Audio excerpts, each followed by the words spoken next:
Okay, so this is going to be a tutorial for my 4x4 method that I made. I looked on Reddit and speedsolving and could not find anything about someone else posting this. So as far as I'm aware, I'm the first person to come up with this. Anyway, right into the solve. I do apologize about the cube being incredibly loud. My camera's microphone picks up everything.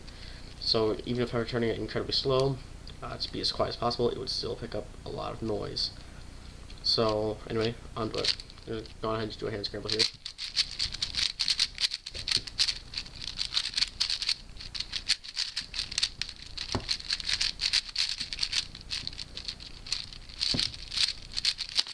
And let's say it fell off, but that's okay. Anyway, so now that I've got it scrambled, I'm going to do your first step with almost every 4x4 method there is, which is to solve opposite center. So I've got one center. My opposite centers are actually incredibly inefficient, but and then you have your opposite centers. The next step is to solve a 3x3x1 block on both sides. So you want to go ahead and solve a pair, insert it. If you do rule, this should be a fairly, you should already be able to do this step pretty easily.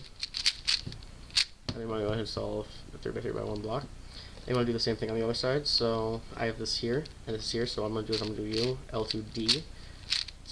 So I did break what I had, but not necessarily, to make a different, quick, pretty easy pair.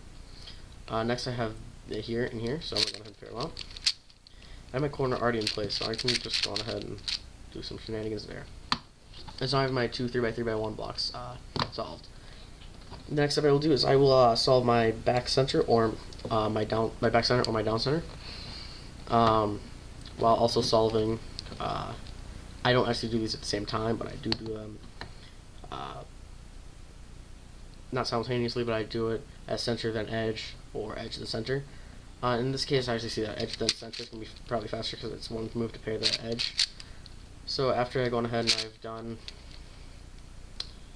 my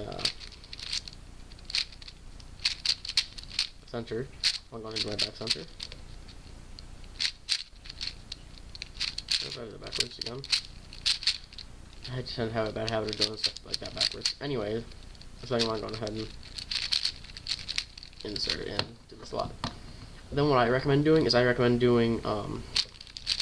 like a Hoya style thing, pair up your edge, and then solve your center. And the reason I recommend doing this is so that way, for the next step, you've already got an edge solved. So you have an edge solved here, dealing with 6 edges. So if you can do this, you no longer have to look here for pairing up your edges. You can just slice, insert, and so forth. So here, slice, insert. I'm solving my edges now. Slice, insert, so forth. I'm not the most efficient with this whole edge pairing thing, but that's what you'll do there, so you'll have that. And now what's really good about this, the reason why I came up with this is because it gives you a really good F2L stage for your 3x3 step. So you've got a 2x2 the equivalent of a 2x2x3 block solved on the 4x4, so your 3x3x4 block solved. I mean, it's I originally came up with this trying to do Tetris, but it didn't work out that way. So go ahead and do that. And then I have parity here, so that'll be fun to deal with. Luckily, this is PLL parity, which is the faster one. And so there you go. That's the end of your solve. So to review, opposite centers, 3x3x1 blocks, back and down center, BD edge, FD edge, last two centers, edge pairing, 3x3.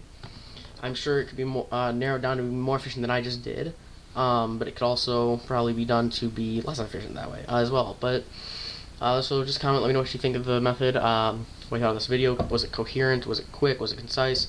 Those are basically synonyms. And so on and so forth. Comment that, obviously. Please, you don't have to, obviously, but I'd appreciate it if you do. Like if you do. You don't have to. I mean, if you like it, you like it. If you don't, dislike it. And if you want to see some more of these solves, perhaps a more in-depth tutorial, subscribe and you should get a notification.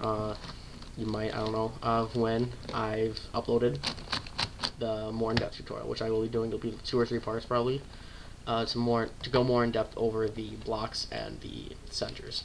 there are plenty of edge pairing tutorials out there. I might do a third part for the edge pairing, but I'm not exactly great at explaining how to do the edge pairing because I am really bad at it. But as you probably saw, if you are good at 4x4, you'll probably cringe there with 3-2-3 edge pairing anyway. So let me know what you thought.